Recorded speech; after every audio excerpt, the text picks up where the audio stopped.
नमस्कार दोस्तों, मैं दिग्विजय सिंह आप सबका बहुत स्वागत करता हूं दिग्विजय इकोनॉमिका में। कैसे हैं आप लोग और कैसे चल रही है आपकी जीत की तैयारी। दोस्तों, आज मैं एक अत्यंत ही इंपॉर्टेंट टॉपिक पे करने वाला हूं आपसे बात। आप देखेंगे कि यूपीएससी परीक्षा में कई बार प्रश्न पूछा गया है पार्टिसिपेटरी नोट्स के ऊपर। प्री में भी पूछा गया है और मेंस में भी पूछा गया है। मेंस में इसके एप्लीकेशन पे पूछा गया है। अगर आप देखिएगा मेंस में तो पूछा गया है राउंड ट्रिपिंग। ये सारे कॉन्सेप्ट इसी से संबंधित है। इस वीडियो को बड़े ध्यान से बिल्कुल लास्ट तक देखिए। इसमें मैं बात करने वाला हूं कि पार्टिसिपेटरी नोट्स क्या है, पार्टिसिपेटरी नोट्स की विशेषताएं क्या है, पार्टिसिपेटरी नोट्स के माध्यम से आखिर फॉरेन इन्वेस्टर्स इन्वेस्टमेंट आपके वहां क्यों करना चाहते हैं, इससे क्या प्रॉब्लम्स है और किस तरह से सेबी इन तमाम प्रॉब्लम्स को टैकल करने का प्रयास कर रहा है। तो इस वीडियो को बिल्कुल लास्ट तक देखिए और पूरे क्षमताओं के साथ पूरे मैटर को समझने की कोशिश करिए। अगर दिग्विजय इकोनॉमिका को आपने सब्सक्राइब नहीं किया है तो दिग्विजय इकोनॉमिका को सब्सक्राइब करिए ताकि इकोनॉमिक्स रिलेटेड पूरे कॉन्सेप्ट आपको क्रिस्टल क्लियर हो जाए। तो आइए दोस्तों, मैं बात आपसे करूं पार्टिसिपेटरी नोट्स के बारे में। भारत के शेयर मार्केट, आप जानते हैं कि दुनिया के शेयर मार्केट में एक बेहतर मार्केट इंडिया का शेयर मार्केट माना जाता है। दुनिया के सारे इन्वेस्टर्स चाहते हैं कि भारतीय शेयर मार्केट में इन्वेस्टमेंट किया जाए ताकि इससे बेनिफिट उठाया जा सके। लेकिन भारत के सेबी ने भारत के शेयर मार्केट में इन्वेस्टमेंट करने का राइट सिर्फ फॉरेन इंस्टीट्यूशनल इन्वेस्टर्स को दिया है, सिर्फ विदेशी संस्थाओं को, संस्थागत निवेशकों को दिया है, जिसे हम FIIs कहते हैं। कुल मिला के समझिए कि अगर भारत के किसी भी कंपनी में आपको इन्वेस्टमेंट करना है, मान लीजिए कि इन्फोसिस में इन्वेस्टमेंट करना चाहता है, तो यहां पे सिर्फ रेस्ट ऑफ द वर्ल्ड की संस्थाएं ही कर सकती हैं। उसमें भी सारे देशों की नहीं कर सकती हैं। पाकिस्तान, बांग्लादेश ऐसे देशों की संस्थाएं भी इसमें इन्वेस्टमेंट नहीं कर सकती हैं। तो सिर्फ भारत के शेयर मार्केट में विदेशी संस्थागत निवेशकों को ही प्रवेश दिया गया है। कोई इंडिविजुअल इन्वेस्टर भारत के शेयर मार्केट में नॉर्मली इन्वेस्टमेंट नहीं कर सकता। मान लीजिए कि कनाडा में बैठे हुए मिस्टर हैमिल्टन है और मिस्टर हैमिल्टन चाहते हैं कि भारत के इन्फोसिस में मैं इन्वेस्टमेंट करूं, तो मिस्टर हैमिल्टन सीधी सी बात है भारत के शेयर मार्केट में इन्वेस्टमेंट नहीं कर पाएंगे। भारत में सिर्फ संस्थाएं इन्वेस्टमेंट करेंगी और संस्थाओं का मतलब है financial institution, mutual fund, pension fund और इन्वेस्टमेंट फंड से। ये जितने भी संस्थागत निवेशक हैं, चाहे वो फाइनेंशियल इंस्टीट्यूशन, कोई बैंक हो, म्यूचुअल फंड हो, सबसे पहले आपको अपने आप को सेबी में रजिस्टर्ड कराना पड़ेगा। इसका मतलब ये संस्थाएं पहले आपको सेबी में रजिस्टर्ड कराती हैं, उसके बाद भारत के शेयर मार्केट में आती हैं और यहां से शेयर बॉन्ड डिवेंचर परचेज करती हैं। तो कुल मिला के रेस्ट ऑफ द वर्ल्ड की जो संस्थाएं हैं, जो संस्थागत निवेशक हैं, वो अपने आप को रजिस्टर्ड कराते हैं, लिस्ट कराते हैं सेबी में, और सेबी में लिस्ट कराने के बाद ही वो शेयर मार्केट में एंट्री पाते हैं और वो सीधे शेयर बाय डिवेंचर परचेज करते हैं और शेयर मार्केट में जो बेनिफिट है, जो प्राइसेज बढ़ते हैं शेयर का, वो लाभ उठाएं। कुल मिला के आप ये समझ रहे हैं कि अगर कोई इंडिविजुअल इन्वेस्टर इस शेयर मार्केट में आना चाहता है, मिस्टर हैमिल्टन जो कनाडा के हैं, वो चाहते हैं कि मैं शेयर मार्केट में इन्वेस्टमेंट करूं, तो भारत के सेबी ने उनको अथॉरिटी नहीं दिया है कि आप सीधे सीधे शेयर मार्केट में इन्वेस्टमेंट कर सके। अब देखिए, चूंकि मिस्टर हैमिल्टन ये चाहते हैं कि मैं शेयर मार्केट में इन्वेस्टमेंट करूं क्योंकि भारत का शेयर मार्केट बहुत अच्छा रिटर्न दे रहा है, इसके लिए आवश्यक है कि अब आपको इस शेयर मार्केट में आने के लिए कोई एक लिंक खोजा जाए, और वो जो लिंक है वही लिंक है पार्टिसिपेटरी नोट्स, पी नोट्स या फिर ओवरसीज डिपॉजिटरी इंस्ट्रूमेंट ODI।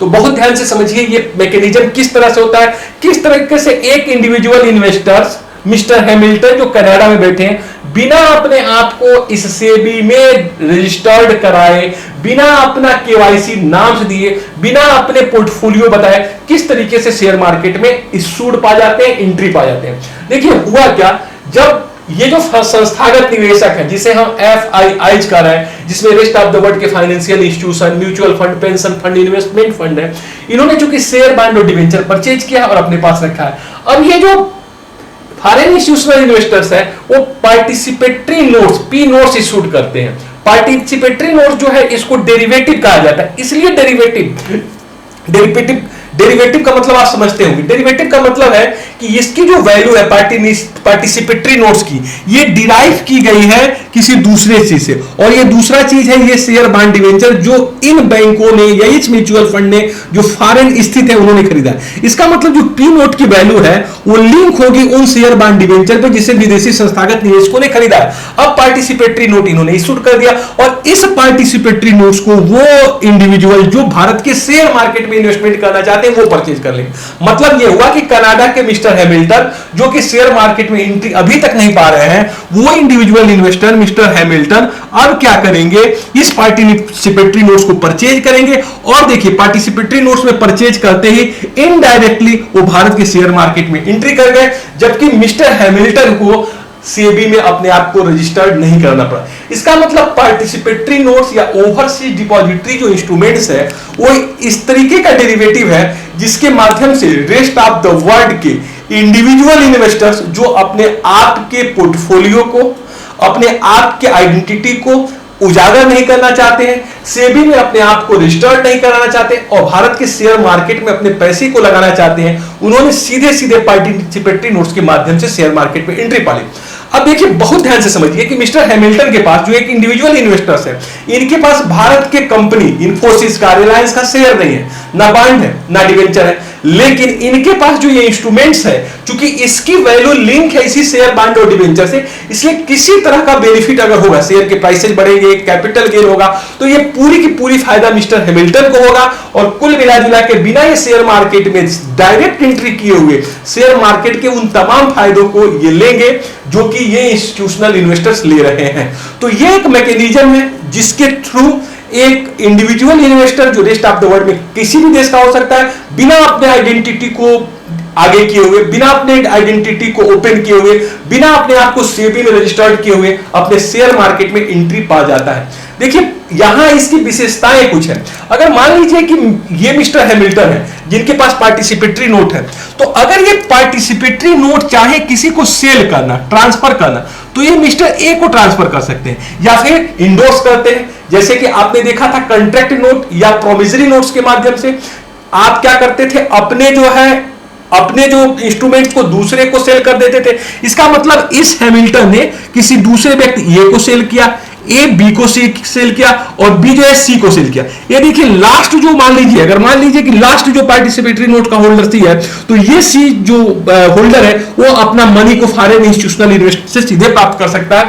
इसका मतलब इस मनी को, पार्टिसिपेटरी नोट्स को ट्रांसफर किया जा सकता है, सेल किया जा सकता है या फिर दूसरे को इंडोर्स किया जा सकता है, और जो लास्ट इंडोर्सी होगा, जिसके पास लास्ट पार्टिसिपेटरी नोट्स होगा, वो सीधे यहां से पैसा पा सकता है। इसका मतलब इन सभी को बेनिफिट होगा, बिना आइडेंटिटी को छुपाए हुए वो शेयर मार्केट में इन्वेस्टमेंट कर सकते हैं। सबसे बड़ी इसमें फायदा यही थी फॉरेन इन्वेस्टर्स के लिए कि ना तो अपनी आइडेंटिटी बताना है आपको, और साथ ही साथ इसे क्रेडिबिलिटी ट्रांसफर करने का था, इसलिए नेगोशिएबल एक तरह से इंस्ट्रूमेंट है जिसको एक से दूसरी जगह हम ट्रांसफर भी कर दे रहे हैं। तो ये इसकी विशेषताएं हैं। अब देखिए इसमें ये फेमस होने का यही सब इसके कारण रहा। साथ ही साथ देखिए इसका फेमस होने का और भी मैं कारण बताऊं, अगर मान लीजिए कि किसी तरह का टैक्सेशन लग रहा है शेयर के ऊपर, बॉन्ड के ऊपर, तो उन देश के शेयर टैक्सेशन में जो टैक्स देना पड़ रहा है, कैपिटल गेन टैक्स देना पड़ रहा है, तमाम तरह के झंझटों से ये मुक्त हो जा रहे हैं, बिना किसी रूल्स रेगुलेशन के एंट्री पा जा रहे हैं। और एक सबसे बड़ी बात, एक राउंड ट्रिपिंग की है। बहुत ध्यान से समझिएगा, यूपीएससी मेंस में क्वेश्चन पूछा गया था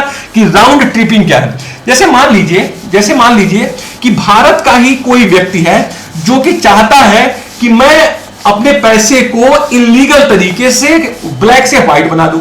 अब देखिए मान लीजिए कि कोई बड़ा आदमी है, उसके पास इलीगल मनी है, तो वो क्या करेगा, सीधी सी बात है, भारत के शेयर मार्केट में जाने से बेहतर है कि वो अपने मनी को पहले हवाला के माध्यम से किसी दूसरे देश में भेज दे, हवाला के माध्यम से, और उसके बाद उस पैसे से पी नोट्स परचेज कर ले, और पी नोट्स परचेज करके ये फिर अपने शेयर मार्केट में आ जाए। इसका मतलब अपने मनी को डायरेक्ट नहीं, इनडायरेक्ट तरीके से अपने शेयर मार्केट में लगाना। राउंड ट्रिपिंग, बिना जो है अपनी आइडेंटिटी को बताए कोई व्यक्ति जो है अपने मनी को हवाला के माध्यम से दूसरे देश में ले जाए, बिना अपना पहचान बताए। आप जरा सोचिए, कोई भी हो सकता है, कोई बड़ा आदमी हो सकता है देश का, बिना अपने पहचान बताए इस पार्टिसिपेटरी नोट्स के माध्यम से शेयर मार्केट में इन्वेस्टमेंट कर सकता है। टेरर का फंड हो सकता है, ब्लैक मनी हो सकता है, इलीगल मनी हो सकता है, तमाम ऐसी चीजें हो सकती है। आप जरा एक छोटी सी बात देखिए, अगर आप भारत के शेयर मार्केट में इन्वेस्टमेंट करना चाहते हैं, इवन आप भारत में बैंक अकाउंट खुलवाना चाहते हैं, तो पूरी तरीके से आपको KYC नाम्स को फॉलो करना पड़ता है। मैं देखता हूं बहुत ऐसे लोग हैं जिनको बैंक, अपने देश में बैंक में अकाउंट खुलवाने में प्रॉब्लम होती है, उनको डिफरेंट टाइप के आइडेंटिटी प्रूफ मांगा जाता है, लेकिन यहां पे करोड़ों और अरबों का पैसा इस शेयर मार्केट में लग रहा है बिना आइडेंटिटी को देखे हुए। इसमें प्रॉब्लम्स क्या है? सबसे बड़ी प्रॉब्लम्स यह है कि सेबी के पहुंच से वो इन्वेस्टर्स बाहर है। आपने देखा कि जो फाइनेंशियल इंस्टीट्यूशनल इन्वेस्टर्स है, उन्होंने पार्टिसिपेटरी नोट्स को बेचा था मिस्टर हैमिल्टन को, लेकिन मिस्टर हैमिल्टन ने ए को ट्रांसफर किया, ए ने बी को ट्रांसफर किया, बी ने सी को सेल किया, सी ने डी को सेल किया। सेबी के पहुंच से वो जो लास्ट इन्वेस्टर है वो कभी भी नहीं पकड़ पाएगा सेबी। इसका मतलब बिना अपने आइडेंटिटी के आप लगातार इस पैसे को, चाहे वो टेरर फंड हो सकता है, ब्लैक मनी हो सकता है, इलीगल जो है हो सकता है, तमाम पैसे को आप इंडिया के शेयर मार्केट में लगा दे रहे हो, जबकि एक नॉर्मल व्यक्ति अपने खाता खुलवा नहीं पा रहा है, शेयर मार्केट में अपना पैसा इन्वेस्टमेंट नहीं कर रहा। 2007 में यह देखा गया कि जो भारत में जो जितना भी फॉरेन इंस्टीट्यूशनल इन्वेस्टमेंट हो रहा था, उसका 56% जो मनी था, फंड था, वो फॉरेन इंस्टीट्यूशनल इन्वेस्टर्स का वो पी नोट्स के माध्यम से आ रहा है। बहुत ध्यान से समझिएगा, 2007 में सेबी ने देखा कि भारत में जो भी फॉरेन इंस्टीट्यूशनल इन्वेस्टर्स है, जितना भी पैसा आ रहा है, उसका 56% जो आ रहा है वो पी नोट्स के माध्यम से आ रहा है। अब पी नोट्स किसका पैसा है, कौन आ रहा है, इसके बारे में आपको कुछ नहीं पता, इसलिए इन्होंने क्या किया, इसको कर्व करना चाहे, इसको बैन करना चाहे। जब ही 2007 में इसको बैन करना चाहा गया, शेयर मार्केट क्रैश हो गया, फॉरेन इंस्टीट्यूशनल इन्वेस्टर ने बड़ी तेजी से पैसा निकाला, एक ही दिन में 10% सेंसेक्स गिर गया। उसके बाद फाइनेंस मिनिस्टर पी चिदंबरम साहब को आके अपनी राय देनी पड़ी कि हम इसके विपक्ष में नहीं है, इसको हम डायरेक्ट बैन नहीं कर रहे हैं, तो किसी तरीके से मार्केट सुधरा। इसका मतलब गवर्नमेंट बैन नहीं लगा पाई, लेकिन धीरे धीरे आप देखिएगा, अगर 2007 में अगर आपको मैं बता दूं तो 2007 में 4.5 ट्रिलियन रुपया आया था, ट्रिलियन रुपीज आया था पार्टिसिपेटरी नोट्स के माध्यम से इस फॉरेन इंस्टीट्यूशनल इन्वेस्टर का। लेकिन धीरे धीरे मैं बताऊं आपसे कि सेबी ने इसको जो है कैलिंग करना शुरू किया, इसके ऊपर शिकंजा कसना शुरू किया, धीरे धीरे मॉडरेट तरीके से उसके ऊपर काम करना शुरू किया। देखिए सेबी ने क्या क्या कदम उठाए हैं पार्टिसिपेटरी नोट्स पे काबू पाने के लिए। पहला तो चीज ये किया, उसने धीरे धीरे सेबी ने स्टेप धीरे धीरे उठाया, स्लोली एकाएक अगर उसको बैन करता तो मैंने देखा, आपसे बताया मैंने 2007 में एकाएक जो है सेंसेक्स और शेयर मार्केट क्रैश हो गया था। तो एक तो केवाईसी नाम्स को यहां पे कंपलसरी किया गया कि जो भी foreign institutional investors P notes को इशूड करेंगे, तो जो पी नोट्स में इशूड करने वाला व्यक्ति है वो अपना जो केवाईसी फॉर्म्स भरेगा, केवाईसी नाम्स बताएगा कि मैं कौन हूं, नो योर कंज्यूमर उनके ऊपर लागू होगा। पहला तो स्टेप सेबी ने ये उठाया।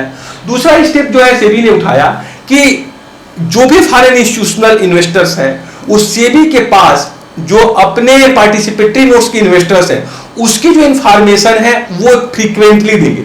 जल्दी जल्दी आपको सूचनाएं देनी पड़ेगी कि किस तरीके से हम कौन कौन लोग हैं जो हमारे पास पैसा जमा कर रहे हैं। पहले बहुत टाइम वो लेते थे, लेकिन अब फ्रीक्वेंसी उसकी बढ़ा दी गई है कि सूचनाएं आपको जल्दी जल्दी सेबी में दिया गया।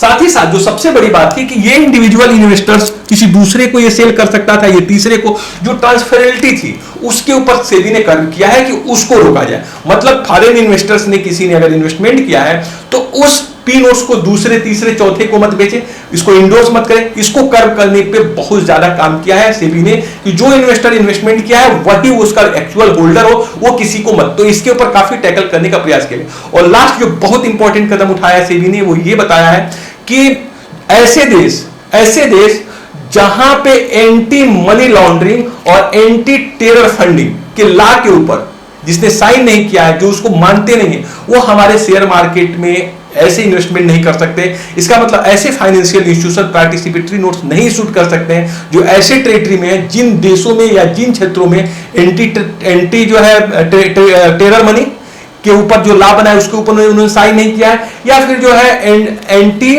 Money laundering, anti money laundering के ऊपर साइन नहीं किया।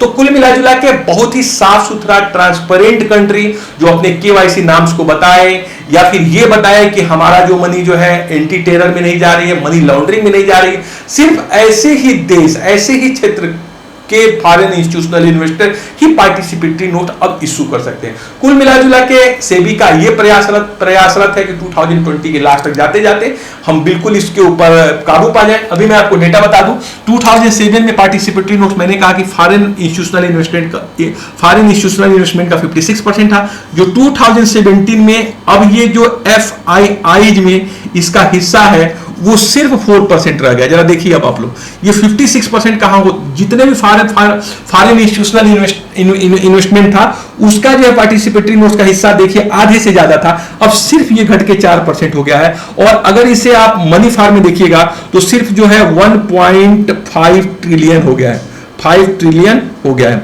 मतलब काफी ज्यादा, नॉमिनल बहुत कम हो गया है। तो पार्टिसिपेटरी नोट्स के ऊपर सेबी ने बहुत काम किया है कि इस तरह का मनी भारत में ना आए, क्योंकि ये मनी कैसा है, कौन भेज रहा है, टेरर फंडिंग के रूप में है, मनी लॉन्ड्रिंग के रूप में है, हवाला के रूप में है, या इसी के माध्यम से राउंड ट्रिपिंग हो रहा है। अपने ही देश के लोग उस मनी को हवाला के माध्यम से अपने शेयर मार्केट में लगा रहे हैं और बेनिफिट उठा रहे हैं। तो ये सब तमाम इश्यूज हैं, इसको आपको अच्छे से समझना चाहिए।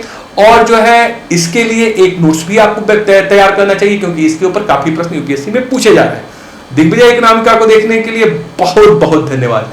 Thank you so much for watching Digvijay Economica. God bless you dear friends.